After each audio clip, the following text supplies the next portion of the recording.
Hello, everybody. Hello. Hope you can see us. I hope you can hear us okay. Um, so who have we got here with us right now? We've got Laura's here. Hi, Laura. Hi, Jeannie. Hi, Janice. Hi, Patsy. Took a class yesterday on EPP. Love it. And decided I would try to finish the piece I was working on. And listen, sounds good, Patsy. Donna's here. Hi, Donna. Hi, Wendy. Hi, Barb. Sunny Calgary. It's sort of sunny and rainy today. Yeah. So it's 24 degrees according to my watch, and which is 75 Fahrenheit. So My wheel is stuck. Okay, there we go. So trying to get in the picture here. Yeah, so video sound good. That's good. I had a couple of people made a comment on the replay. I don't think the one comment was meant to be nasty, but it kind of sounded nasty, telling me I should buy a microphones that we wear because the sound was very low. Well, I went back in and I checked my system and my settings and I checked the replay, and no, it was fine. And I mentioned that to this person and said, maybe you haven't got your sound turned up. I don't know, but she seemed to think she had it all turned up right. So I don't know what the problem is with it. But I see what you see in the replay or anything yeah, and like that's that. really the only two that you had. Yeah, Complaint. nobody else So said so. I know I don't tend to talk as loud. So But I and did I'm play a around. mumbler. Yes, you are a mumbler, mumbles. I did though play around a little bit with the settings on the sound a little bit to see, but seemed fine. So I don't know, whatever that was. Sure, somebody wants to send me like $400 or $500, we can have an excellent sound system. Yeah, but that's not happening. We use a Yeti microphone actually, which is very good. They're not particularly cheap, but they're not high end expensive either. They're like $100, and that's what we record on. I had some of those ones that you wear on your lapel. But you had problems But with them cutting out well, they were sometimes, cheap. and They were cheap and they yeah. cut out and stuff like that, and they were a pain in the butt. So that's why I went with the Yeti. But anyways, as long as you can hear us and see us and everything, then all's well. Let's see, what are people saying? Hi, Jennifer. Glenna's here. Hi, Glenna. Suzanne Perot Suzanne is here. Yes, hello, Suzanne. signing Joanna. Hi, this is Joe. Well, that's Johanna. That's from the Quilter's Way. She's on Craft Chat with Yeah, us. yeah, I know. I see her all the That's time. Sue. Yeah. Yeah. And let's see. I'm just looking. M. Jennifer says, I agree. Replays are fine. So, okay. Oh, Kathy, well, glad you made it on time. We were going to take your Hi, take points Fidel. away. Hi, M. And Fidel. And Fidel's here. Hi, Fidel. Geez, even Fidel got here on time this time. Sewing with Luane is here. Hi. And And Janice. okay, and Needlesmith is here as well from Georgia. Wow. So everybody's here, it seems. Well, those that aren't here should be here. I mean, yeah, the important people are here. A lot of YouTubers use Yetis. The sound is good with them as in its the range. Yeah, they're a good microphone with it for the price that you pay. I actually have two of them. I'm only using one at the moment, but anyways, I did just as a preview. I'm going to put up on Tuesday a video that I made showing how I do my productions, the behind the scenes look, and I talk about my equipment and everything like that. And those people who are more professional than I am will laugh at my Mickey Mouse setup. M says video. Sound and video are super in Asian region. Oh, well, that's good. Good. We don't have to speak louder. Halfway across the world, we still sound good. So that's working out. Okay, so what's Walter been working on? This will be short. Yeah, shorts. I still haven't done my shorts. But I did install a dishwasher. Yes, well, that that we're going to talk about that a little bit later. With that, and he's been gardening our container. Yeah. My God, we have so much lettuce right now. I kind of overdid it. I really seriously think we should take some of it, throw it on the back lawn for the bunnies. Yeah, that's true. Let them munch on it because before it bolts. I mean, you tried to give some to your sister today, and Yeah, my sister. No, I don't eat salads. well, that would be my sister too if I offered it to her. Now we have the next door neighbors over here. If we see them, maybe they'd like some. But I don't think they're home. I think they were home last night, and I don't think they're home tonight. No. So. No. Hi, Donna. Yeah, so we have a lot of lettuce, and it's good looking lettuce. So we've been eating a lot of salads, a lot of Caesar salads. We've been putting it on things, on sandwiches, on hamburgers, in wrap. Hey, I wonder if Kathy works in the soup kitchen. Maybe if she could take a couple of a bunch of heads of lettuce into. Oh, you mean Kathy down the street? Yeah. Oh, well, we could offer them. Yeah. Because we'll have lettuce all summer long. Yeah, I know. Because, okay, we should ask her about that. Yeah, I should tootle down there and ask her. Yeah. I mean, it might not be enough, but they can use it. Well, they can probably use it anyways, whatever they get. So that's a good idea. We'll ask her about that. Okay. Wendy says, how's Billy? Haven't heard from her. Yeah, we haven't seen Billy in a little while, have we? But she was having some. Didn't she have a real drama in her life? She lost her husband, didn't she? Back a bit ago. I can't remember for sure. So maybe take them to a local homeless shelter. Yeah. Make sandwich wraps with your lettuce, or make a big salad. Yeah, well, that's what tonight we're having. We're going to have a chicken Caesar salad out of it. So because we're growing romaine as well. And it's just I don't remember it coming on so quick last year. Like this is still we haven't started July yet, and it's just boom out there. And our cherry tomatoes are coming on too, and our herbs are all there, and looks like we're going to have some green peppers this year. I think they're at the 99-cent size right now.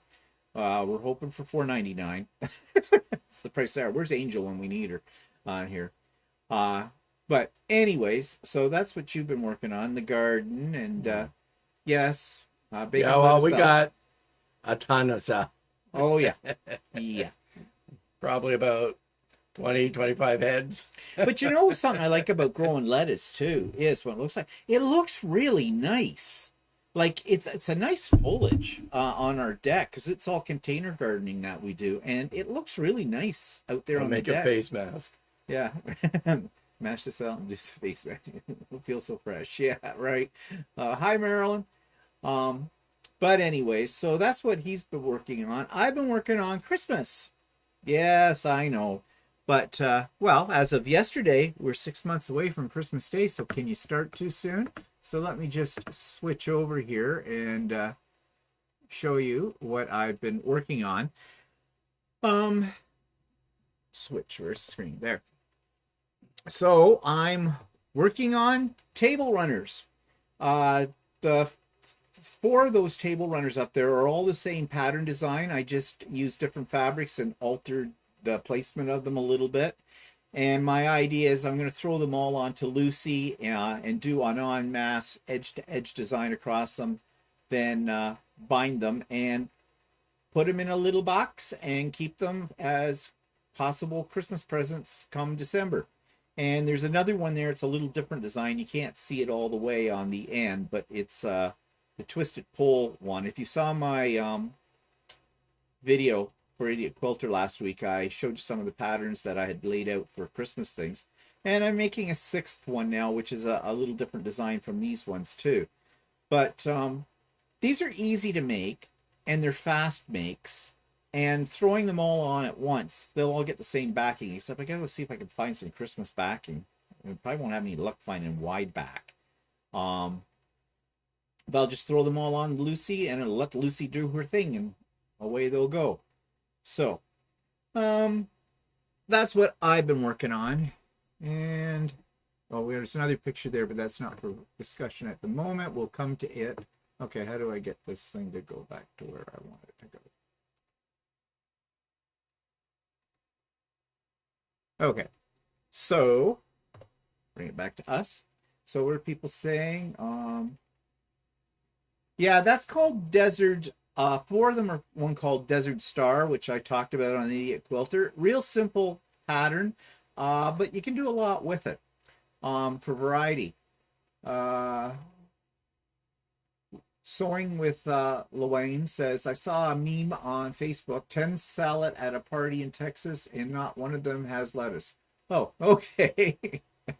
Well, I need, oh, Billy's here. Oh, here's Billy. Hi, Billy. Hi,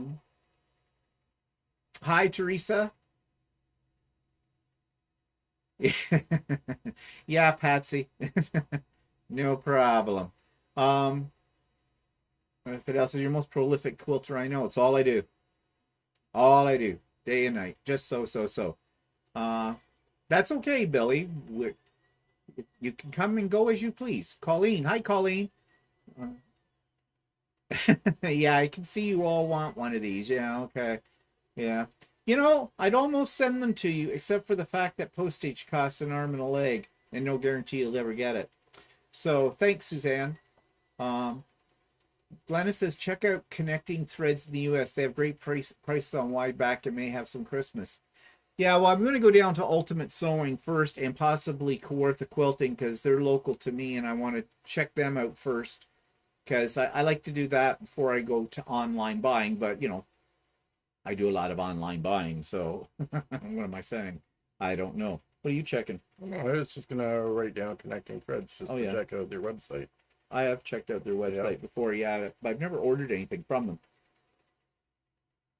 them. So anyways, that's what I've been up to. So, reminder, International Stitch Marathon is coming up on July the 22nd. That's where there are about 12 of us now that are co-hosting it, and all the details are in the show notes today. And I have been showing on So Chatty and on the Idiot Quilter. I've been highlighting some of the co-hosts who have little video blurbs. So you can get to know some of the people and check out their YouTube channels. They may be ones you've never heard of before.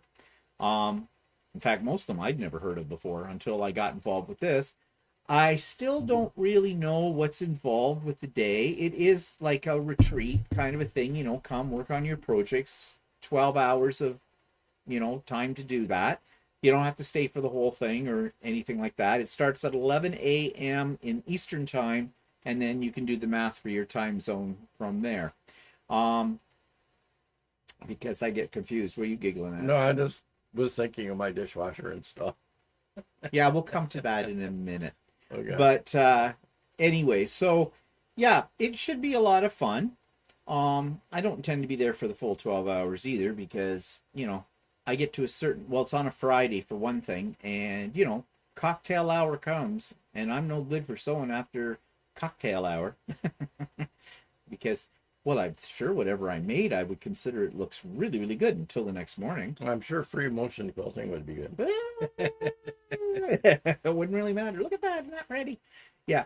So that's July 22nd, and details are in the show notes. So we've started with the guy came on Saturday to do the measurements for our new doors and windows and everything like that.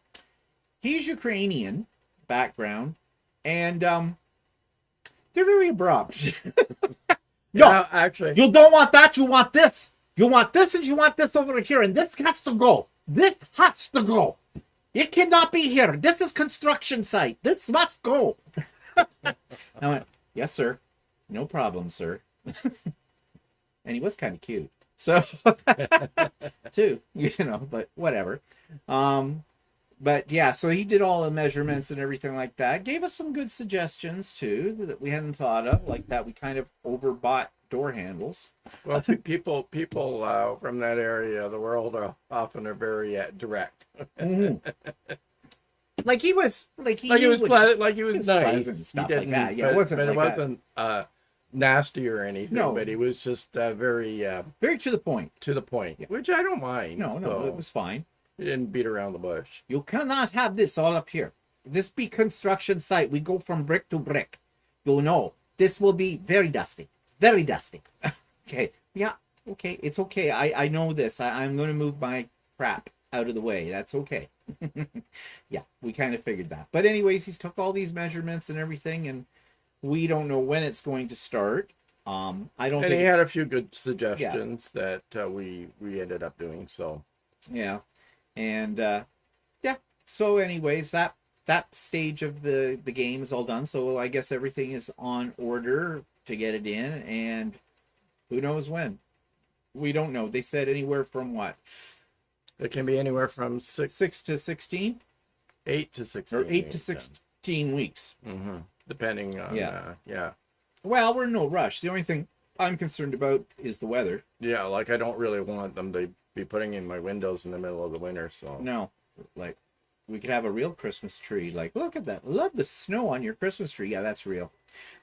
And that's the problem with these places. You order them thinking, oh yeah, okay, well this is what I want to get, and it takes a long time for you to get the thing. So yeah. I mean, I get it with what they're doing, because this is a major job and we have a lot of custom stuff that has to be done. Like we have 2 windows in the living room that have to be custom made because they're weird shapes. So, and they're the only weird shaped windows in our house, and they're very expensive to replace. So yes, Debbie, it does say Mountain Standard Time because the head honcho of it is in Calgary, and so it's based on her time. She's Mountain Standard, and she wrote that little blurb up, or one of the members did. And I never bothered to really change it to Eastern because, you know, somebody will be in Mountain Time, somebody will be in Pacific Time. So I think most people, when they see that, can figure out, you know, what it's going to be, because Mountain Time is 2 hours earlier than our time in Eastern. So it's 11 here. It starts at 9 o'clock in the morning Mountain Time, which means it would start at 8 o'clock in the morning Pacific Time. So, and don't ask me about overseas. That just gets way too convoluted. All I know is that if it's in New Zealand or Australia, it'll be the next day. So it'll be the future for them. yeah, Billy, it's hot here too, but not probably as hot as it is down. It's not that hot today. That's 23. Mine's 25 now. Oh, you're 20. We both set for the same thing, and why does mine read 2 degrees cooler than you? I don't know. Because I'm so much hotter than you. I don't know. You must be on a different app or something. I don't know. Who knows? But anyways, do you really need to change those windows? Actually, those 2 windows. One's a what do you call it? Casement window, and the casement mechanism is kind of broken on it. And I think these are original windows. They're 27 years old. I think we might have a little bit of a leakage problem on one of them, just slightly. And all of them have been, those ones, the seal on them has been compromised, so we need to replace them. So, you know, in our climate up here, it's important that our windows are thermal, you know? Yeah, and so, they were expensive, but well, I wanted new ones. So. Well, our next door neighbors there's another way you can do them. We're doing brick to brick, which essentially means that they yank out the entire old frames and put in brand new inserts and all that kind of stuff. But some people go for the less expensive way, which is they cut the frame. I think they cut the frame and they insert new glass into it, which my neighbors have done on the other side. They have the same windows, which is a cheaper way of going, provided the frames are still intact. And but it doesn't look as nice. Yeah. So, I mean, and you know, it's an investment too in the house. I know, for well. like a resale or whatever. If you have decent looking windows in the front, we'll have brand new doors, and then we'll have brand new windows in the front, and I think it'll be nicer looking. It's also costs us more because we have 3 windows that are basically custom. We have a big half moon transom over top of our double doors at the front. Actually, technically, that one's not really custom because they do make them as a regular. But the little ones, the quarter moon windows over the front of the house, and those ones are custom. Those ones are like $4,300 a piece. And we have they did give us a discount. They gave us a discount, which so brought them down to more like $3,600, but still. Yeah. So, yeah, it's a lot of money. I mean, it's a big bite, but you can't take it with you. So, although I'll try. Um, Teresa says she's on her mom's sofa. She's spoiling me rotten after my knee surgery last week. Gotta love moms. Well, I hope your knee surgery went well. My dad had both of his knees replaced. Plus, we're one time. changing those windows to have them both open as casements, which casements are a little more expensive. too, so. Yeah. Donna says best way to replace the windows. Yeah, brick to brick. I'm assuming you're saying, Donna. Yeah. Billy says, Steve, I'm thinking of going to Creative Touch Pro 5 for my Longarm. Is there a big learning curve? Yes. Creative Touch Pro is the same as Quilt Path. That's what I have. They're both made by the same company. I don't know why APQS calls their version of it Quilt Path, and if you buy it from another company for their system, they call it Creative Touch Pro. But yeah, well, it depends. Are you using the Creative Touch Pro? Is sort of Creative Touch has tiers, and you basically, I think you have to pay a subscription for each tier. No, I think it's the only subscription you have to pay is for the gold for the gold package. And on APQS you can buy it. The APQS only comes as one version. You buy it outright, and it's you buy it outright, and it's the premium gold version. And if there's any updates or anything like that, they're all free. Yeah, for life on that kind of thing. So I think that's the reason that APQS probably has changed the name for their own system, right? It's their own special product. Yeah, even though it's the same. And just so that it matches up with the APQS name type of thing. It's sort of like if you go to Artistic Digitizer, which is the digital, which is embroidery, digitize embroidery patterns or whatever, right? It's the program that creates the embroidery patterns. It's marketed by Janome as Artistic Digitizer. But it's actually a company called Draw Stitch that manufactures and if you look up Draw Stitch, it's exactly the same as the Artistic Digitizer from Janome. So, and this is the same with the Grace company calls theirs Creative Pro or whatever. Creative Touch. Yeah. And APQS markets it under their name as Quilt Path. Yeah.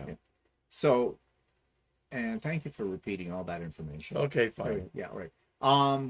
So yeah, Billy, in my opinion, there's a steep learning curve in these packages. That's why I have signed up for a very expensive 3-day class with a lady, Angela something Clark. I think she actually has a YouTube channel called Waggle Thread. Thread, something like that, where she actually goes through and shows you how to use some of the features on Quilt Path. Actually, it's Creative Touch she's doing it on, but she is coming up here to our area. She's an American, and she's coming for 3 days. So I decided, even though this course is costing me over $600, it's the best way to really learn the program because it's an extremely powerful program. There is so much it does, and I've only touched the surface with it. I basically only have done edge-to-edge design. I have tried doing like isolated blocks, and I sort of know how you do that, but there is so much more it does. So I figured, well, I mean, I spent $13,000 on this program and the equipment to run it on my laptop or on my Longarm. So, kind of behooves me not to invest in the learning of it as well. Like, no sense cheaping out now, kind of a thing. So I have a feeling I'm going to need a lot of aspirin because I think this is going to be, it's 21 hours. It's 7 hours each day, 3 days in a row. And I think my head will just be spinning by the time we're done with it. I hope she has a really good set of handouts for it as well. But we'll see. So there's some people who have joined us that I haven't said hello to yet. Hello, Original Stitches, 30 degrees C in Kelowna, BC. And I said hello to Billy and Cheryl Marshall. Hello, Cheryl Marshall from Kansas City. Suzanne says you don't replace window often. Ishtar. I think that's Often, yeah, I typo know thing. something as well. Get what you want to do it right away, as you always regret it. Yeah, that's true. Marchand says, hi from Florida. Had my windows replaced here in Florida. My electric bill went down $50. Yep. Yep. It does make a difference. Billy says it's programmed for the machines. It's machine specific Juki. Oh, okay. Yeah. But it's still made by actually Grace. Yeah, actually, there is. I looked at the Grace company. If you look online, they do have special versions for like ABQS, for Juki, for I think they do Brother, or I'm not sure if it's Brother machines or actually it's, I don't know if it's Brother. It's maybe I wonder why they Innovis have or something like that. Oh, Innovis's brother. Is it? Yeah. I think so. Yeah, Innovis's brother. I wonder why though. Are they using different operating systems? I mean, Well, no, the guidance I think on the machine for would be specific. oh for the yeah, machine, that's right. That's probably why they're different. Yeah. Yeah. Hi, Diane from the UK. Welcome. Yeah. So, anyways, that's what's coming up there. And okay, so our dishwasher, we've been having some problems with our dishwasher for a while. We have this constant loud rattle. And I think you may have remembered we discussed this before, that one of the big wine glass, I used to drink wine out of, I'd only have one glass. This big. Wine glasses. But I was buying them at the dollar store. They were cheap glass. And, you know, dishwashers do take a toll on your glassware, especially fine glass, over time. Well, one time a chunk came out. I thought I got it all. But Walter's theory was the reason it was rattling down when it was sucking out the water, when it was draining, was because there was probably a piece of this glass caught in the tube. But we couldn't get at it.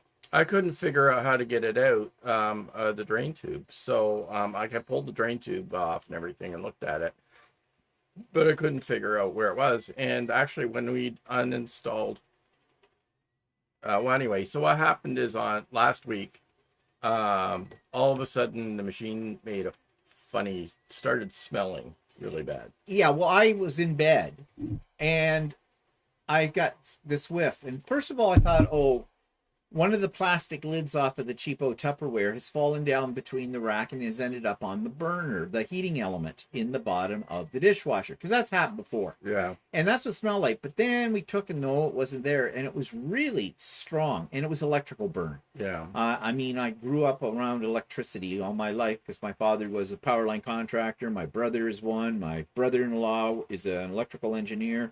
You know, so I know the smell of electrical burn.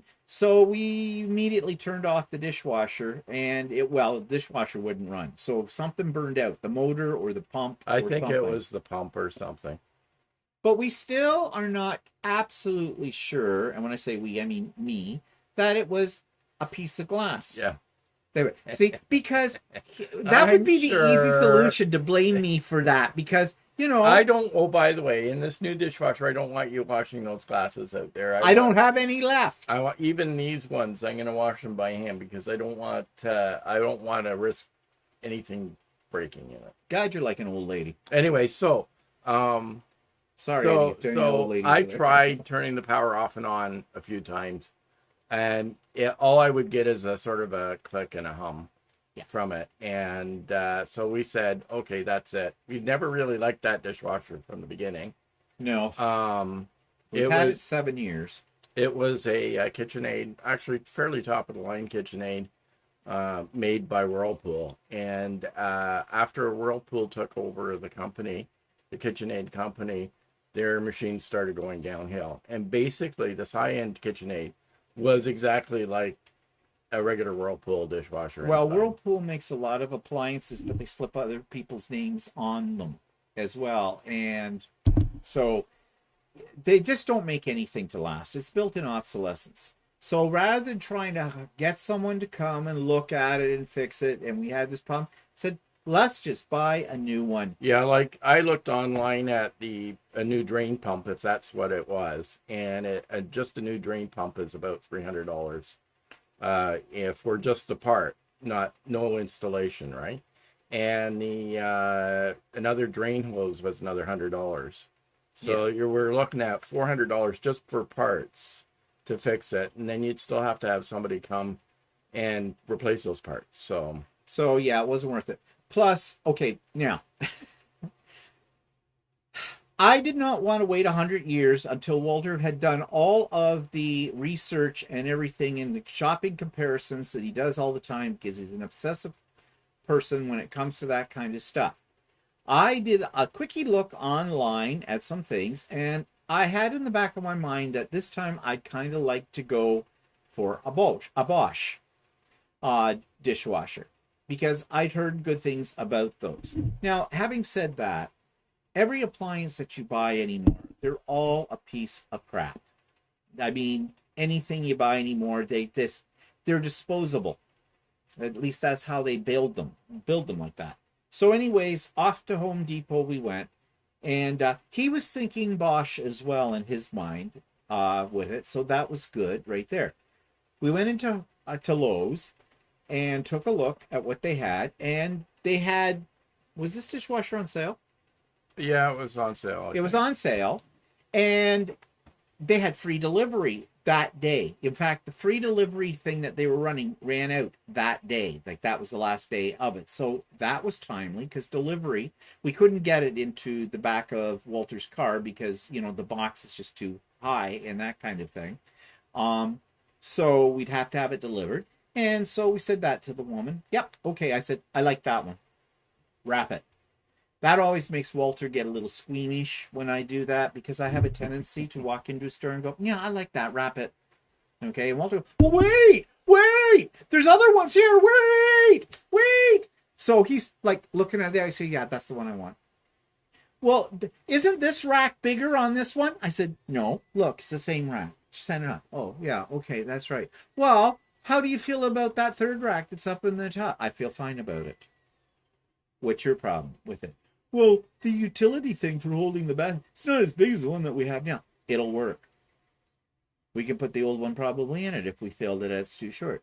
I like it. Well, do you like the front?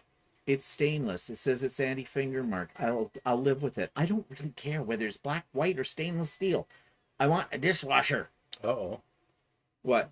Yeah, my sister bought a Bosch for the same reason, but it turned out to be a lemon. Don't tell us that, Kathy. So, anyways, well, we have lemon protection. It says that right in it. I bought we did buy the extended warranty. We didn't buy anything. I bought it. Oh, yeah, okay. Because of the problems we had with the other ones. Yeah. So we bought the 4-year extended warranty, which basically covers everything. Even down to the fact if they cannot get a part for it or they can't fix it or whatever, they will give us our money back, the price we paid with no depreciation for the dishwasher. And this dishwasher was $900. It was on sale. So I bought it. And actually, in the long run of things, it wasn't that expensive for this extra insurance. It was $179 for it. So I thought it was worth it. And I asked her, now, does that start after the 1-year manufacturer's warranty as well? So in other words, you know, sometimes you got to watch those extended warranties. They say like you get 2 years, but you really only get 1 because they include the first year. Yeah, but the lemon protection only kicks in after you've had it repaired like 5 times or something. It's still there. Yeah. Okay. So, anyways, they actually have a little diagram with a picture of a lemon with a line through it on the warranty card. Yeah. So, anyways, I hope we didn't buy a lemon. Let's hope we don't have to use it. Well, yeah, I'm hoping that. But at least it's a little bit of insurance now. So then she says, okay. She says, I suppose you want it as quick as possible. And I said, well, like I'm figuring we're not going to see it for at least a week or something, you know, with their delivery. Now, no. We went in on Wednesday. Yeah. It was delivered Friday. They told us that one was coming, and it was. The delivery guys were really good. from the company that came. They called us before they said we're about 16 minutes away, and I went, okay, yay. And this goes back to the front doors on our house and why they're so expensive. We have double doors, and it's times like this when you're really glad you have double doors, because they both open up, and it's very easy when you're moving furniture in or out of the house. You don't have to angle it around to get through a single door. It just comes right up. And I said to the guys, yep, just bring it right here and put it up at the top of the stairs. And it was in, took them 2 minutes. And we'd already disconnected. Quilter had already disconnected the old dishwasher. And part of their service was they took away the old dishwasher as well for no extra charge. We'd had that one sitting out in the garage. I just opened up the door and says, there you go. Bang. They weren't here more than 5 minutes. In fact, they would have unpacked it for me, taken it out of the box if I wanted them to. And I said, no, it's okay. We'll manage with that. Meanwhile, Quilter was all over Hell's Half Acre trying to get some part, an extension Well, hose. no, what happens is our cabinets are, trying to keep this short, but our cabinets, where the dishwasher goes is angled 45 degrees from where the rest of the cabinets is. So I have a V void, an empty space between the two walls of where you have to pull the drain hose and the water supply hose to where the kitchen sink is, right? So I need an extra long Oh, don't we all? I need an extra long water supply hose for that. Now I can bolt two of them together, but the problem is the join would be in between the two cabinets, and I didn't really want the join to be there, because in case it started to leak from that join, I would never know until my Lucy burned up, because my Lucy is underneath it. Yeah. So I needed one. Moen produced one hose that was a 96-inch hose, but 3 out of 3 Home Depots listed it as having 10 in stock online. And when I went there, they couldn't find the stupid hose. And then they sent you up to the main desk for help, and you had to interrupt. Yeah, there was the main desk, the customer help desk. There was a man talking to the woman that was behind the help desk, and he wasn't talking business. He was talking personal crap. They were having a nice little conversation, and they were ignoring me. So I had to interrupt them. And then she sends me back to the back and said they were going to call somebody to look after me. Nobody showed up. Some other guy ended up showing up. I grabbed him. He went looking for it on the system, and the system says, yeah, they had 10 in stock. But he couldn't find them either. So... Well, there were some boxes, you said, that didn't have a number on them or something. No, they had numbers on. They had boxes on top, right, of the racks. They had all numbers on them, but none with the number on it that I needed. So anyway, I ended up going to 3 different Home Depots. I finally found some at another Home Depot, and I think it's because they were discontinued too. So anyway, I mean, I could have made it work with the stuff that I had, but I would like to have this special hose, so I got that done. And but here's the problem: I have this void that I have to go push the hose through, right? So the old hoses I tied a string to, right, and pulled a string through so that it would be easy for me to pull the stuff back through. So when was it? After I uninstalled the dishwasher on Thursday, right?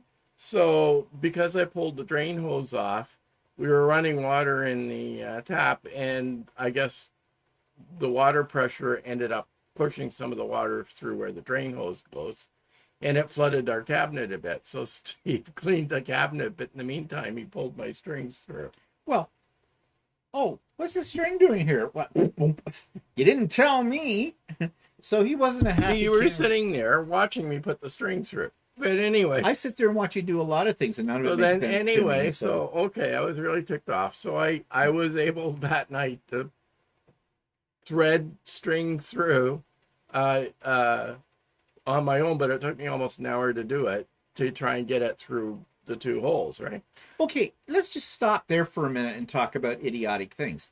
So you're basically trying to take a limp piece of spaghetti and trying to shove it through a little hole. why wouldn't you have taken something stiff like a I wire? did. I didn't tell you that. I took a wire from downstairs, but it's still hard to get it through. And I can see, I have another hole where I can see, but it's still hard to get it through to that spot. So anyway, so I finally did that, right? And I pulled 2 strings through, and just on purpose, I figured so he doesn't pull it back through, I tied something big to both of the strings. So it wouldn't go through the hole. So it wouldn't I go saw through that. the hole. I knew what you were doing with that. Right. There. So he goes off to get this other part or whatever, or no, you were what was that? That was the water supply hose. Oh yeah. And so I thought, well, this would be a good time to put the robo on, let it go around and clean up a few things. And I did. And I let it run around, and it's the Roomba. Whatever, RoboCop. And I went downstairs to do some things and whatnot, and I didn't hear the robo going, and I thought, oh, he's probably stuck somewhere. But I couldn't find him. So then I thought, well, maybe I should look in the hole where the dishwasher is going to go. Robo was in there, and he was a little bit tangled up in the string. So I had to untangle the string. So I did. And I didn't really mention it to Walter when he came home because there was other things. Not like I was trying to keep it a secret. So, but then you tell it now. So I'm going, okay, I get to the point where I have to pull the hoses through the cabinet, right? And I thought, oh, this should be a breeze. I've got this string through here, right?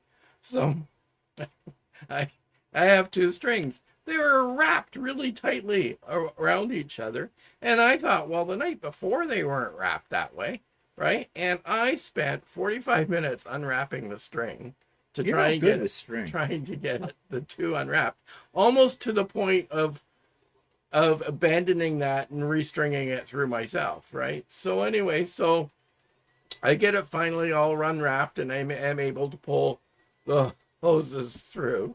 Right? I mean, I wasted an hour doing that, right? And so later in the day, he comes upstairs, and he hasn't mentioned this to me. He comes upstairs, and I said, he's complaining how long it's taking me to put in the dishwasher.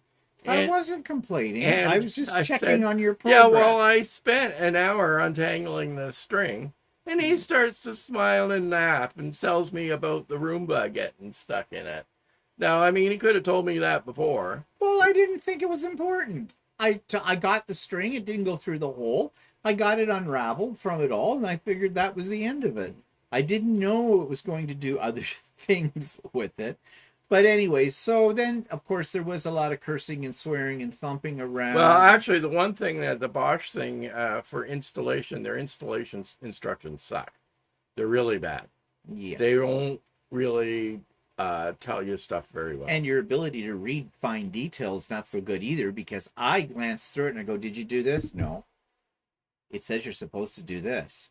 Oh, okay. Like what? Like the brackets that went on the top. You had to bend them. Oh, yeah, okay, I know. And which screws to use. Yeah. And at one point I felt like a nurse in an operating room, because what do you need now? He's looking around, and he's got, of course, there's every tool you can imagine. Some I didn't even know we owned at all. Yeah, and then the other thing I had to do was it fit in the cabinet differently than the old one. And what we have is a laminate floor on top of an old floor.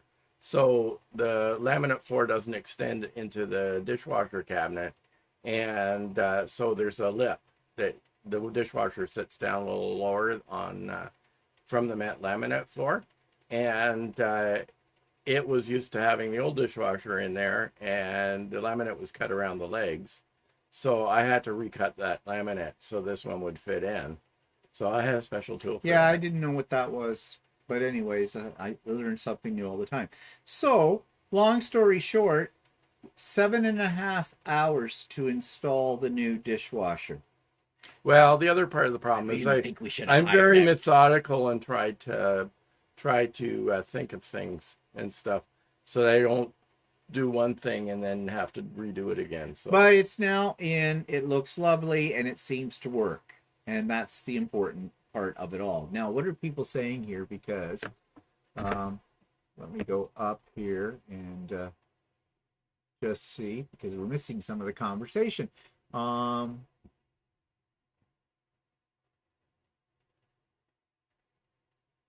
Carol.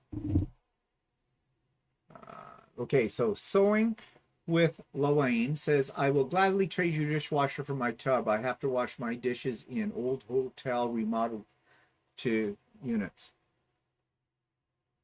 I hate washing dishes. I need a new dishwasher, Marilyn says too, but just got a new AC and furnace, so on the back burner. Yeah, you know. Well, I said to Walter, let's see, things always happen in threes. Okay, we need new doors and windows, number one. Had to get a new dishwasher, two. What's the third thing? I'm afraid. I'm very, very afraid.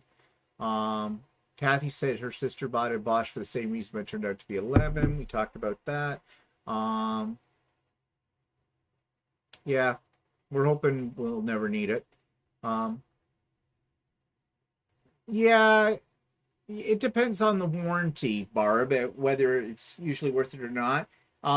Every time you buy something at Best Buy, no matter, you buy a battery, they try to sell you a 2-year extended warranty on a battery. So, you know. Yeah, or any kind of appliance. Well, we've had other appliances that we bought an extended warranty for and actually never ended up using it. But, I mean, it's an added expense. There's most things I won't buy an extended warranty on, but in this situation,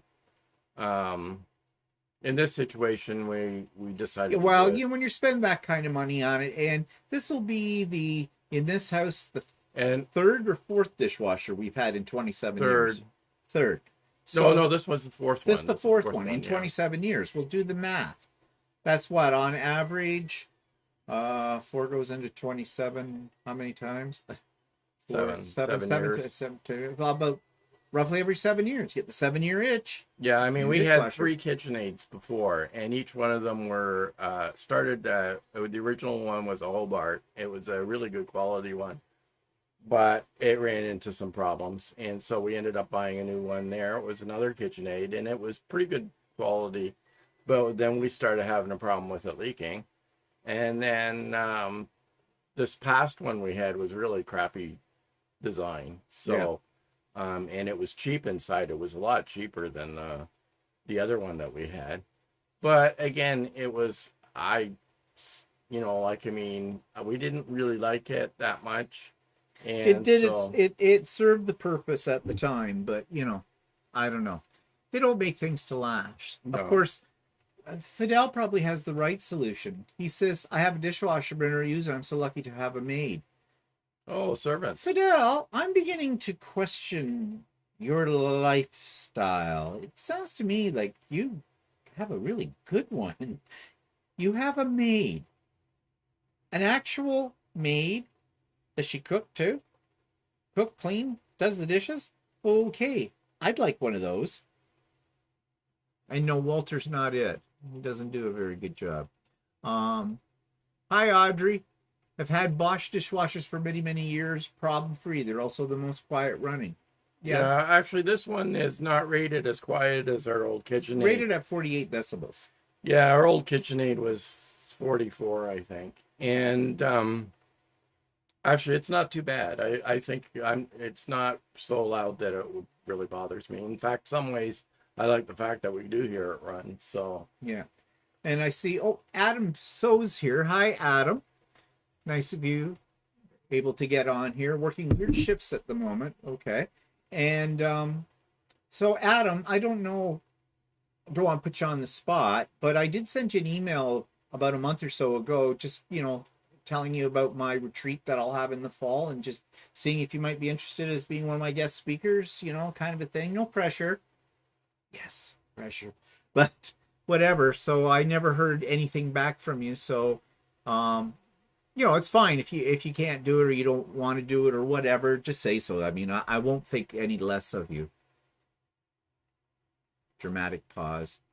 Okay. My friend Adam says my friend's Roomba keeps trying to get into her ribbon drawer.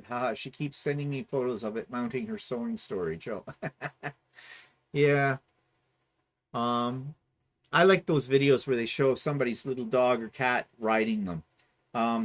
Cleo was not she didn't really like the robo, although she got used to it. But Well, she no, certainly, we didn't have the robo very long when she well, no, yeah, she had but to. when she went to Over the Rainbow, uh, oh, lots of things will make Walter lose his mind. It's not just string. Yeah. Well, I thought it was really weird that this thing was all wrapped around, and I was thinking Steve couldn't possibly have done that. Oh, you did not think that. The first thing that went through your mind was Steve did something. I know he did. I left him alone for a moment, and then he did something. Yeah, he pulled a Lucy. It wasn't my fault. Yeah, yeah, yeah. It's a Lucy move. We have this thing. Yeah. Oh, Lucy. Ricky. Yeah. It's in our old house. The dishwasher accent in our old house.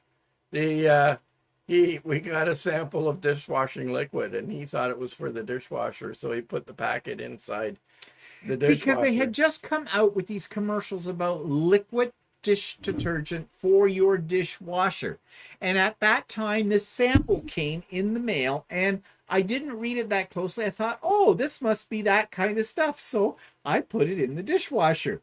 Okay, then this was in our old house. So this is many, many years ago, like 30 years ago. And it was summer. I was home. He was working, of course, but I was home because it was summer holidays, you know, for us from school.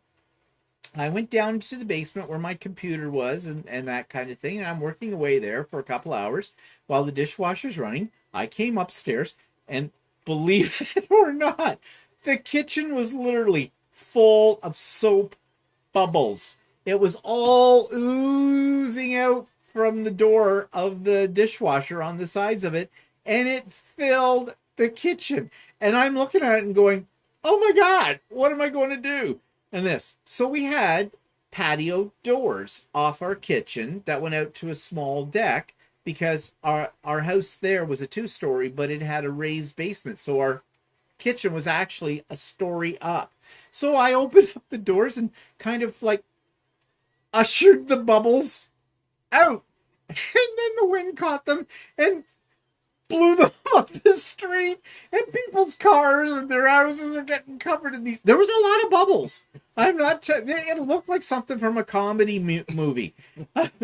He wasn't home. He never got to see all of that. I told him about it.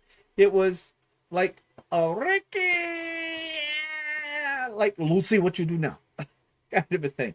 I also put a hole in that dishwasher as well. Yeah, I know. When we first moved into the place, well, it was a cheap dishwasher. Really so cheap it had dishwasher. it was the bottom of the line one. It came with the house, and and it had a plastic liner on the front with front of the door.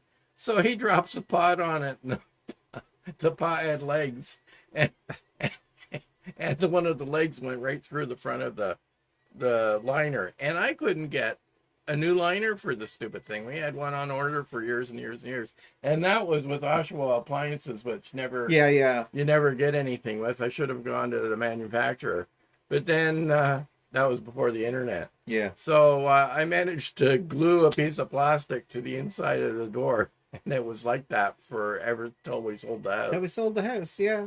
Well, I had a lot of things like that, like when I set the microwaves on fire. Yeah. I said one time I looked inside the microwave and I said, why is it all black in here? And he was drunk. He had heard that you could dry herbs in the microwave, and it caught fire. And well, the other herbs dried quite nicely, but summer savory went up like a thing. And I went, oh my God. And then the house filled up with smoke, kind of a thing. And there's little pieces of ash everywhere, and I cleaned up everything and whatnot, but I kind of forgot about the inside of the microwave. So what does he do? He comes home from work, and the first thing he does is he opens up the microwave, which I don't know why he would do that, but he did. And he goes, why is the microwave black inside? Oh, Ricky. Ricky. And then another time there was a hole in our screen. You walked into the screen, and there was a huge hole in the screen. So I went out, bought new screen, pulled the door out, put new screen in the door, and No more. The screen was not in there more than 5 minutes. I walked through it again. Okay. I am a little accident prone too to things too. So what are people saying here? Fidel says my mother does the cooking. And Barb's and Jeannie says, Fidel, stop taunting me. Yeah, mama's boy.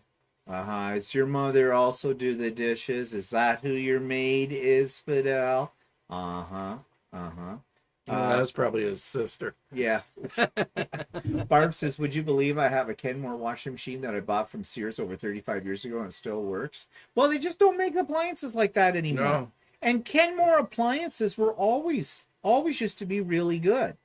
Over the years. Whirlpool and all the other places, they used to be really good too. Like we have an older fridge now upstairs in our kitchen, and I'm afraid it works good, knock wood, but I'm afraid to have to replace it because, it may look a little dated, but I'm afraid to replace it because the new ones just don't last. Yeah, I know. Adam says, I will get back to you this week. I promise it. If I don't, send me hate mail. Yes, I will. I will, Adam. I'm good at hate mail. Yeah. So, but yeah, whatever. We'll discuss what I have in mind or whatever and how it fits into your schedule. I'm really hoping it will. I don't have a date yet, so, but whatever. Start the dialogue. Hey, Glenna Miller, happy anniversary. Oh, happy anniversary. 40 years. My husband's with many of my Lucy moments. Yeah, we're almost at 40.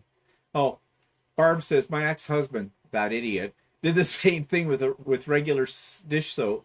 Yeah, well, the packet that he had was regular. It was regular soap. Detergent for in the sink, not in the dishwasher. Yeah, so yeah.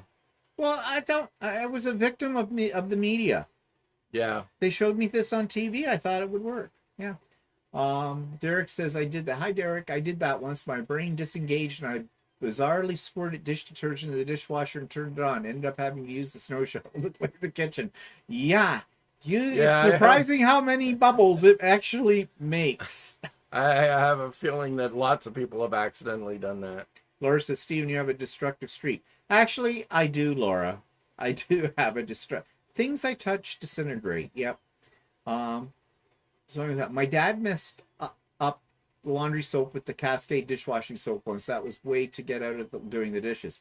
Yeah, I wasn't trying to get out of doing anything. It was just me. Carol says, my husband learned years ago that you can't dry a wet newspaper in the microwave. Can you say fire? Yeah. Okay. I've never tried that myself. I just don't put the dog in the microwave and don't dry them. Oh, pop, snap, crack, oh, pop. There goes Fifi. Well, Kenmore appliances are always brand name appliances that were rebranded, so. Yeah, I know. But like Laura says, I grew up with Kenmore appliances. Yeah, who didn't? Really? Yeah. In fact, our washer and dryer say Kenmore on them right now. We don't have Sears here in Canada anymore. No. And they don't have Sears anywhere anymore. Well, no, there's still some in the Sears US. And but I know they're Samsung appliances, and knock wood, they've been okay. Hi, Carolyn. Oh, you're just getting over COVID. Well, okay. I hope things are going okay with that. Kathy says she just replaced the central air that my mother put in this house 31 years ago. Unbelievable. Still working. Let me tell you about central air. Okay. We have a maintenance plan that we pay for monthly for our furnace and for our air conditioner through our provider of those services called Enercare. And it's time for our annual general maintenance of the air conditioner. So I phoned them last week. I phoned them actually a month ago to book this appointment. And they said, oh, yeah, we can't do it until you renew your plan, which it doesn't expire until June the 24th. So just call us then after that date. Because you see that plan only covers once a year of them coming out. So I guess it was in their yearly when we had it done last. I said, okay, fine. So I called them on the 24th. And 24th was what? Friday? Yeah. Friday. Yeah, they couldn't book me because that was my expiry date, was that day. call them tomorrow. Fine. I called them yesterday. I get the guy on the line, goes, yeah, your renewal is until the you have to give us a call on the 25th because your plan doesn't expire renew until the 24th. I said, today is the 25th. Look at a calendar. Oh, well, I can't do it though because it hasn't been updated in the system yet, and that usually takes about 24 hours. So maybe if you call tomorrow. So tomorrow was today. So I called him. I got a guy on there. At first I could understand him, but of course he had, well, I don't want to sound like a racist, but he had an Indian accent. Okay, you know what I mean. And so we're making arrangements for this whole thing. The best date he could book me for was August the 16th. I said to him, well, that's not very good because that's the end of the summer.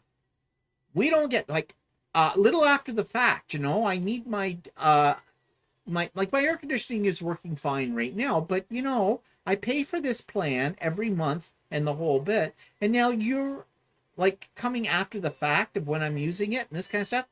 And then he started rattling off something he was going to do for me, and I didn't understand a word he was saying. He suddenly went into high speed mode, and his accent was so heavy I could not fight through it. All I heard were about 3 words: plan,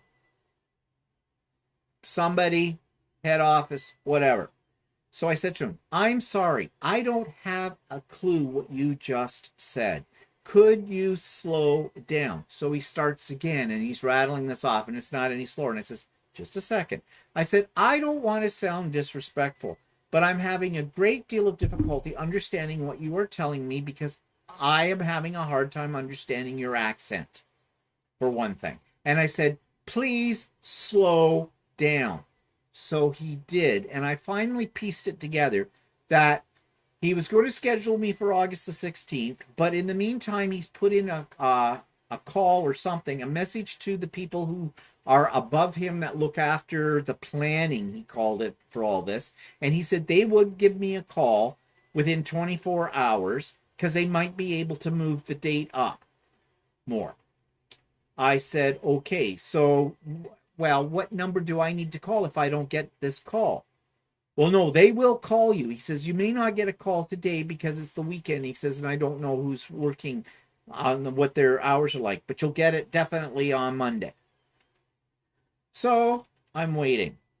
And then when I get that call, I am going to put in a complaint and say, hey, look, I tried to book in advance because I know you get busy and the whole bit. And yet you won't let me because you're waiting for my thing to expire and then renew. Yeah, tell them what's the point of having this. Well, that's what I'm going to say. Yeah, so we're paying like $10 a month for this, and at the same time, I might as well see if I can book for our annual furnace doing, because at the rate they're going, they probably won't come until March to do it. Little after the fact. Anyways, you can't get good help anywhere. What, are you interrupting me again? Yeah, I am. What do you want to interrupt me about? Yeah. There's another use for a string and a rope. So what were you going to say? Nothing. I was just trying to get you to shut up. Pick a finger. I'll give you a suggestion. That's the one. And it doesn't mean I still think you're number one. Okay, anyways. Someone take him. Take my wife, please. Okay, what are people saying here? Carolyn says, Am says, I realized my husband had been vacuuming the flower beds in our garden because he put slug pellets down that he realized were not pet friendly. Oh, I only found out when I was emptying mud from the cylinder. Oh dear. I've never done that. I mean, no, he's never done that. I have a wet dry vacuum. You'd have to use a wet dry vacuum for that if you did that. But if you didn't use a wet dry vacuum, which sounds like he wasn't using, that's kind of that would be a mess. A dumb move. Yeah. And sewing with Luane says, don't put your wet jeans in the oven either. One of my sisters thought they would dry faster that way. No, I don't think I would ever do that. Crispy. So anyways, yep, so those are all the stories there. So I have a little picture to show you. Walter couldn't find the one that I really wanted to show you, but last week we were talking about pride and all that kind of thing. And our first pride parade that we went to, and we had lovely outfits for it, the whole bit. Well, he can't find that picture. I'm sure you had it on I your have computer. to take a look. I haven't looked for it all week, so But we do have a picture, and I just thought this would be a bit of a scream. I have to find it here. yeah, Dysons aren't good for picking that stuff up. Dysons suck anyways, as far as I'm concerned. I think they're fine. I think they use it all the suck. time. Oh, there we go. They suck. Oops, that's not what I want to do. I don't know why sometimes I don't get the thing that says go up to the other screen, but okay. Here we go. So, let's identify these people. I was having a beard, so. What's happened here? There we go. There we are. Okay, so that's me in the middle. That's Walter on the left side with the beard, and the other guy is an asshole that used to be a friend of ours. But this was taken, oh God. That was... How many years ago was that? Well, I think that was in the 90s. No, that was about... We weren't in the house yet. No, we were in the house. I remember that weekend. We were in the house, but we had only been in, it must have been about 89 or something like that. Oh, well, so we would have been, at that point, no, that's earlier than that. I wasn't 30 yet in that picture. No, I remember the weekend because we had moved into the house, and remember I was having all those sore throat problems, right? Yeah. That weekend, I had a really bad sore throat. And that was that weekend. I know, I remember. I think you're wrong. But anyway, so, yep, there we are. Walter had hair. I had a lot of hair, and it was definitely darker. Well, either that or we hadn't moved in the house yet. I don't think we had. Wasn't Okay. that the weekend we went up to that guy's cottage that didn't have any heat? That was at that place that we went to that had the hot tub in the up in Collingwood? yeah, it had that indoor hot tub. No, you mean the one that was supposedly a school or something. and the hot tub was in the silo. Yeah. Or that, Yeah. Dave wasn't with us on Yes, that he weekend. was. Yeah, he was. Was he? Yeah, he was. Okay. Whatever. But we were younger. It was his idea to go up there. Oh. Okay. Whatever. I don't remember these things that well, but all right. If you say so, I guess I'll have to defer to you. So, okay, where's the bloody cursor here? So anyways, I thought you'd get a scream out of that, but it would have been funnier if I could have found that, if we could have found that picture of our first pride, because we were decked right out, our little coordinating shorts and outfits and the whole bit. Yeah, with that. So anyways, what are people saying about this one? Oh, they have the Dyson. And then it says, give new meaning to hot pants. Yeah, our pride is going right now. I might go out later. Yeah, and Patricia Hurst is here. Hello, Patricia. Yeah, so we're right now. Our Pride Parade is going on too in Toronto, and we haven't gone in quite a few years now, even before COVID and all that kind of stuff. This is the first time they've had the parade since the last 2 years because of COVID and everything. And it's always a zoo, and it's one of the reasons why we don't go. But, I'm hoping this goes off okay, because I don't know if you've heard about it, but there was a bit of a tragedy, well, a big tragedy in Oslo, Norway. Now, one of my subscribers lives in Oslo, Rebecca, and any of you that have been on Craft and Chat, Rebecca sometimes joins us on there as well. And she wrote me this email this morning, and I had heard about this incident. She says, I just saw your plug for this afternoon's episode of Stephen and Walter. You said you were going to talk about pride. I enjoyed your last talk about how pride has evolved and about all the confusing labels. I totally agree that it seems weird that there's so much focus on putting the right label on people when I thought the message of pride was all is love, all different, all equal. Anyway, just when we thought we had come so far here in Norway, we had several top politicians who are openly gay We have celebrated 50 years since being gay was illegal, etc. Just when some of us were maybe a bit tired of all the fuss, tragedy strikes. On Friday night, a shooting took place outside a popular gay bar downtown. 2 were killed and many injured. Among the injured was a friend of mine sitting outside the bar with her friend. Unbelievable. The parade yesterday was canceled. Instead of music and dancing, the streets are filled with flowers and silence. Thankfully, my friend is not seriously injured and will be okay. I think we will always need pride, and I think we all need pride no matter what gender, ethnicity, or ability. We don't need labels. We just need to be proud of who we are and of each other. Rebecca. And she included a link to an article in Reuters, but I read it, and basically there were 2 people killed and 21 people injured. And the guy that did all of this was, and I mean, I don't want this to sound racist or anything, but he had Islamic roots, and he's radicalized. And here's the killer part of this, no pun intended there whatsoever, because this is not a funny thing. The cops have been watching him since 2015. He was a known person with connections to terrorism. And so there you go. The cops have been watching him. Well, a lot of good watching him did. 2 people lost their lives, 21 people were injured, simply because they were celebrating gay pride or pride. And that's just horrible. And, 6 years ago, it was Pulse nightclub in Florida. And that guy went in and he shot up all kinds of people. Many more people died in that one as well. And yet in the States, they're still doing nothing that is effective when it comes to gun control. Our country needs to do more on gun control as well. And what I'm really worried about today is there has never been an incident during Pride in Toronto. It has been one of the most peaceful events, except for the year that Black Lives Matter decided to stop the parade in the middle by having a sit down in front of everybody.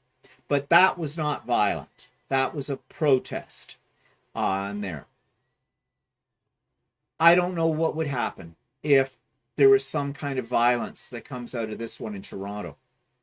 There is over 1 million people attend the Pride Parade. One of the reasons we don't go anymore is that it is an absolute zoo.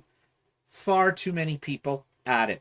And the thing is, it isn't about pride anymore. It is about coming out for the straight population, or as we like to refer to them, the breeders, pushing their baby carriages, their baby strollers, and their toddlers to watch the freaks go by in the parade, because that's why they're there to watch it. They are not all allies. They're there to see the circus act. Yes, there's a lot of freaky people in the Pride Parade. In Ontario, it is not against the law for a woman to go topless. Most women choose not to do that in the streets of Toronto. But during Pride, if you want to see boobies, you're going to see boobies because they're going to be there. You're going to see people, men with their bodily parts hanging out. Well, there's a group called TNT Men, which is totally naked Toronto, I believe, and Yep. they are into naturism. So Yeah. And the sad part about that is I've got nothing against seeing naked men, but these ones are ugly. So, no. Okay? Just, some people can get away with that look. Most can't. And then you've got the people who are into fetishes. So they're dressed up like a furry animal, or they've got a whip and some chains, or they're leading somebody by a leash and a dog collar. You've got your drag queens. They're usually the most entertaining. they're sort of their clowns. Yeah, they're sort of the clowns of the parade. Now, I'm not saying that these are things that shouldn't be seen, but it's the message that it sends out to those people who aren't in the know. They think that this is what gay, lesbian, LGBTQ life is all about, and it's not. This is sort of Pride Halloween in a way. People are coming out and they want to do shock. They're dressing for shocking. If you see sometimes the extreme areas of pride or whatever, more the fetish areas and stuff like that. A lot of people that are against pride or are skeptical about pride, they'll turn around and say, well, there's all these people that are, being naked, they're being disruptive, and they're kind of lumping everybody into the same pot. And it's the same like what we were saying before about the labels and things like that. It creates a stereotype. People only know people by their label, and that's not right. Well, here you go. But this is when I think the pride community is not doing justice for themselves, for their cause. When we went in the early days to the parades, they weren't as large. They weren't as involved. You would get 3 drag queens. They were not commercially sponsored. That's right. There weren't floats with pretty much naked guys and girls dancing to, nonstop disco beat and that kind of stuff. There were people who were marching that represented different organizations. Now, that still happens as well. But then you have this other. Now, do you think that these people in the crowd are looking, going, oh, look, the Royal Bank of Canada supports equality or something like that? No, they're going, did you catch the guy wearing the mask that had a zipper where his mouth is supposed to be? Or did you see the one that was on all fours being whipped by somebody in a pair of spiky boots that were, this kind of stuff? That's what people remember. And it has an effect on even intelligent people, because I can tell you a little story about when I was having a problem with my church and why I don't go to church anymore. Long story short, my minister, who was a very well-educated man, he thought we had come to see him because we wanted him to marry us. And he couldn't do that I was a Presbyterian at the time. He couldn't do that yet in the Presbyterian church. This is like 17 years ago, kind of a thing. And I said, no, I'm not here. It's because of the policies of the church. You're saying you're being inclusive, but you're not, and all this, and I want to discuss this with you, and the whole bit.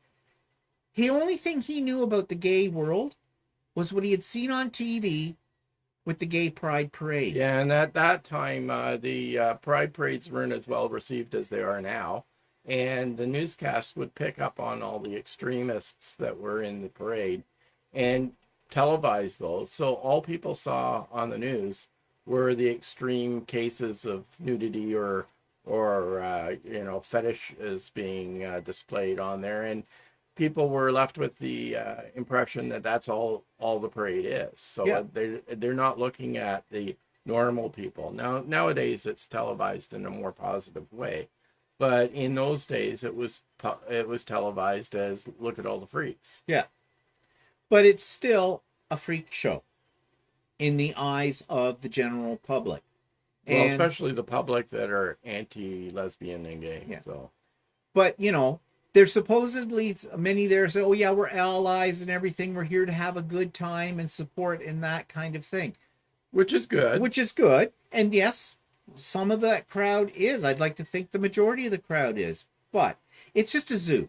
And then what they have in Toronto too is they cordoned off about 5-6 city blocks on a parallel street to the main street in downtown Toronto, which is basically the gay district in Toronto.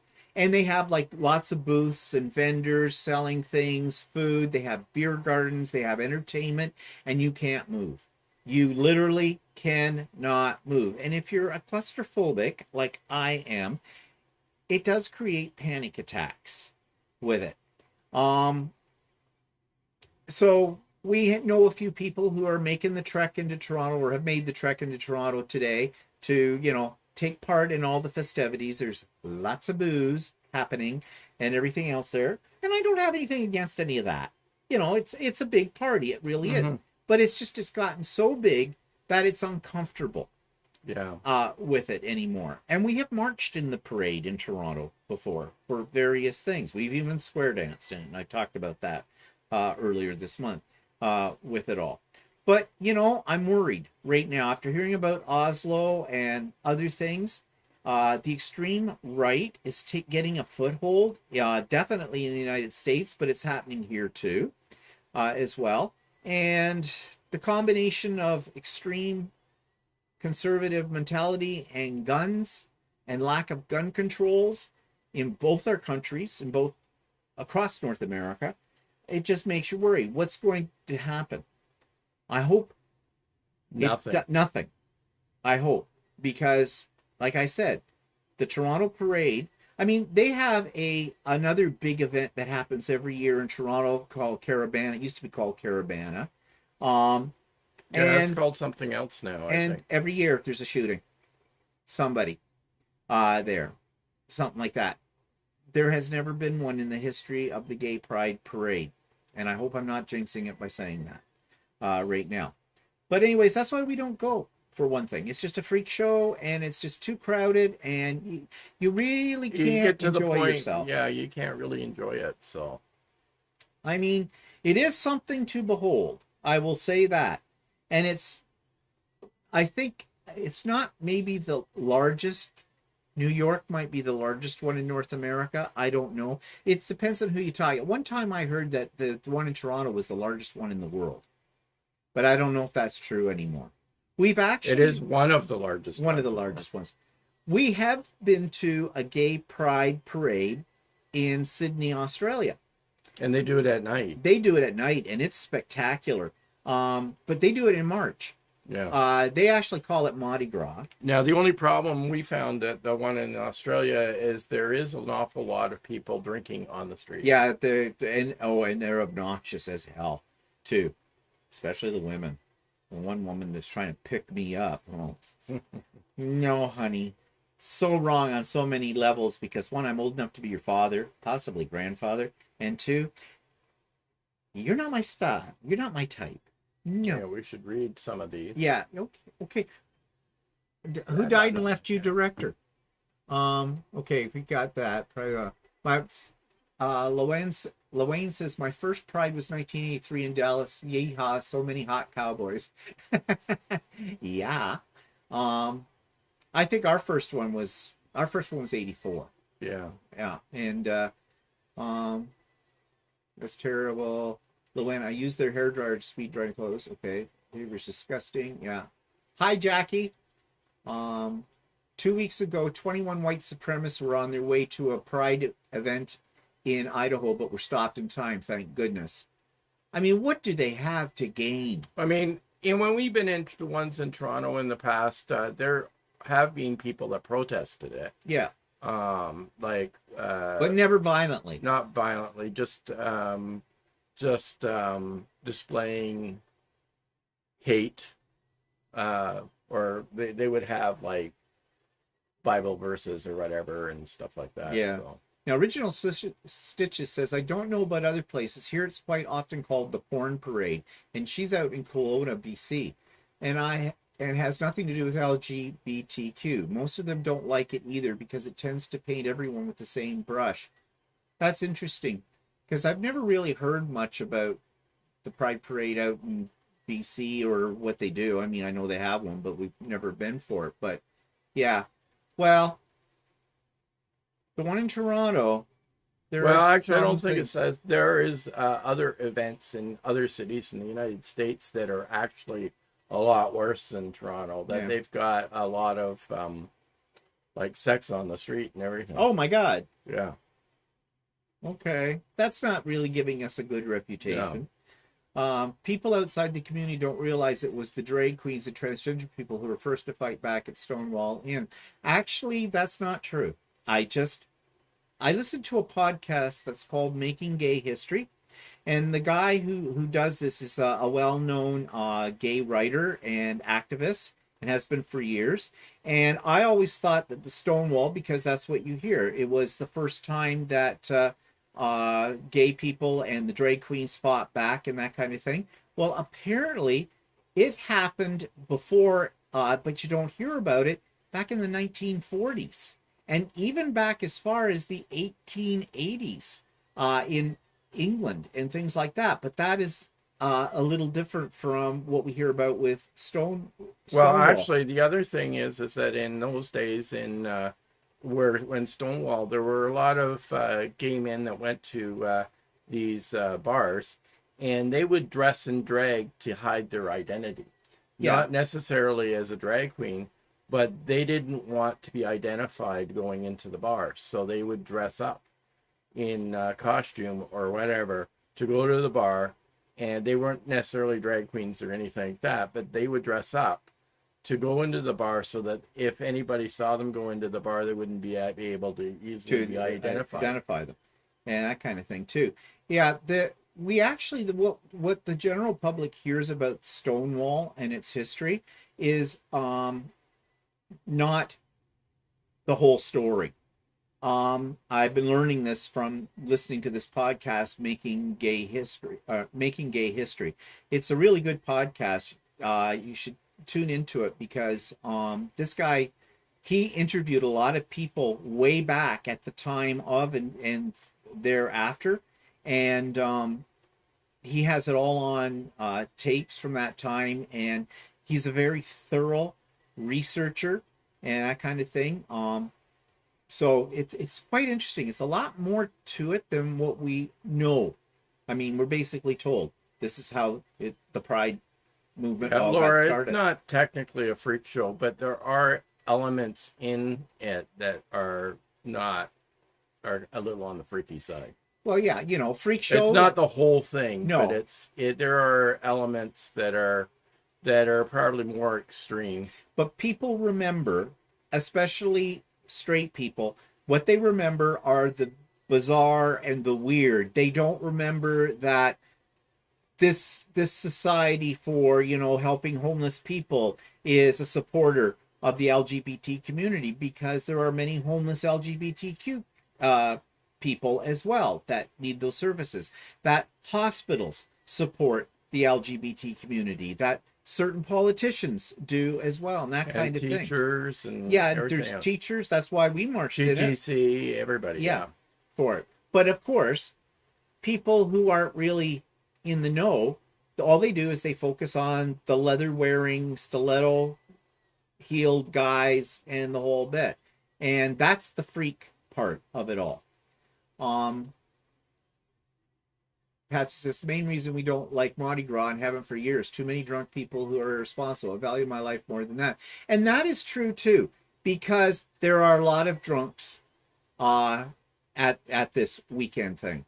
You're not allowed to be drinking out on the street, but they have special permits and they have areas that are cordoned off, and they have security people there as well, so you just can't walk out of a beer garden kind of a thing with a drink in your hand and trundle up but the there's street. lots of people that are standing at the parade and they're drinking liquor out of coffee cups and stuff like that. They bring it in, thermoses and stuff like that, and it's just an excuse for that. And of course, now that marijuana is legal, you always smelt the grass at the parades, even way back before it was legal. But now that it's legal, so you walk through clouds of that as well. And yeah, the reason the city of Toronto doesn't get too uptight about what's happening on this, because it brings in a lot of money into the city, a lot with it. So because like I said, there's over 1 million people in attendance at the parade. So, yeah.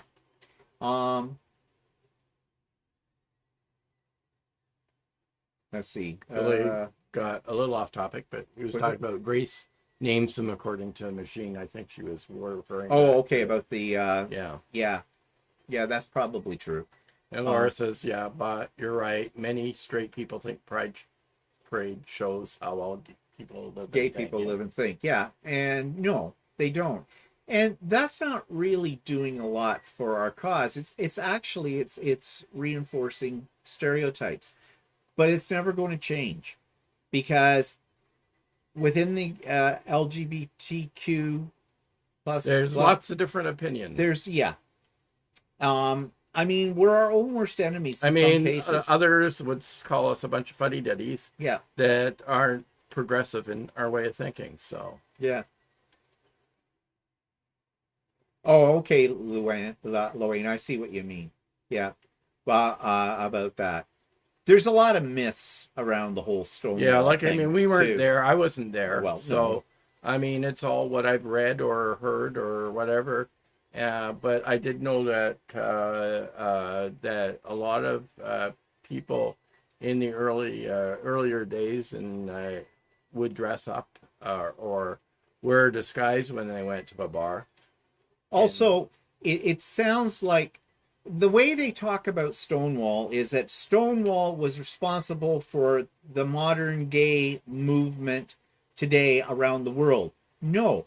Did you know that in Canada we had our own version of Stonewall in around 1982, 81, 82? 81, 82, It yeah. was the bathhouse raids that happened here. The cops went in, dragged off all kinds of men, and everybody had enough of this. And so they fought back. They protested too. Now, in Canada, when we protest or fight back, it's not the same as it is maybe in the United States. It tends to be a little bit more lower key. But that was our Stonewall. And that's when the gay community rose up and started to fight back too. And there's other countries in the world that have had similar kinds of things. But what we hear about, the most famous of them all, is Stonewall. Because Yeah, Barb, the media. parade, I don't know if it's still televised. It was televised for a few years. A lot of times now is that they just play it on the internet somewhere. Yeah, it was. And when it was televised, it wasn't televised on a mainstream television network. It was televised on something like what we have here, CP, uh, CP20. No, there's a news station. a news station. Actually, there's a Toronto City news station that, or Toronto City television station, and they would televise it. Or the last few years, they've just done it through The internet. Yeah, like you The parade is quite long. It's several hours. Oh, it's long. several hours long. Yeah, Yeah. it goes on for days. But if you're interested in seeing it, if you check in another day or two, you'll probably, even maybe today, you'll find it up on YouTube. Yeah. Someone always posts it up on YouTube as well. So And sometimes what they do is like these newscasts will edit out the freakier areas. Yeah, well, because they can't show certain things like full frontal nudity on television. And it's there. Yeah, Laura Waldy says CP24. Yeah, News, CP24 News. Yeah, they used to do it on that. I don't know if they do that anymore or not. Yeah. It's hard to say. So I'll have to go looking for it and just see. But anyways, yep. So we don't attend it anymore. And it used to be exciting when we were younger. And yeah, we were new to coming out and stuff like that. It became more... it was more interesting, I suppose, to go. Yeah, that's what I was trying to think of, Luane, was the Compton Cafe riot in 66. That was really the forerunner to Stonewall, and a lot of people don't know about that riot that happened then. I saw that on something I watched, a documentary or something, because I never heard of it either until I saw this documentary. I can't remember what the documentary's name was. It actually might have been Compton, they called it. I can't remember now. I saw it on something like on Netflix or somewhere around that. But anyways, yeah. So this today marks the end of Pride Month. So next weekend is Canada Day weekend, and of course the American holiday. Ours is July the 1st, theirs is July the 4th, and all that kind of stuff. And we're going to a party. Little apprehensive about this, but it's an outdoor party. It's an outdoor party, and I hope the weather's nice with it. And we're going to take a veggie tray because everything is deep fried at this party. The people that are hosting it, they actually have an industrial strength deep fryer in their garage. And if you can put it in hot oil, they do. Everything. Like appetizers, main course, and dessert is all deep fried. So we got to bring something healthy. Yeah, because our arteries will harden as we stand there. But anyways, I'm kind of looking forward to that. That should be fun. And yeah, So that's our time today. And everybody, thanks for joining in and listening to us today and adding your 2 cents worth and whatnot. So check out the videos next week, and we'll see you again next Sunday for another live. We'll talk about Canada Day weekend then, and we'll talk about the party we're going to. Okay. Deep fried lettuce. Deep fried lettuce? There's an idea. Well, speaking of which, we have to get our salad made. Okay, let's talk to you guys next week. Yeah. See you later. Bye. Bye-bye.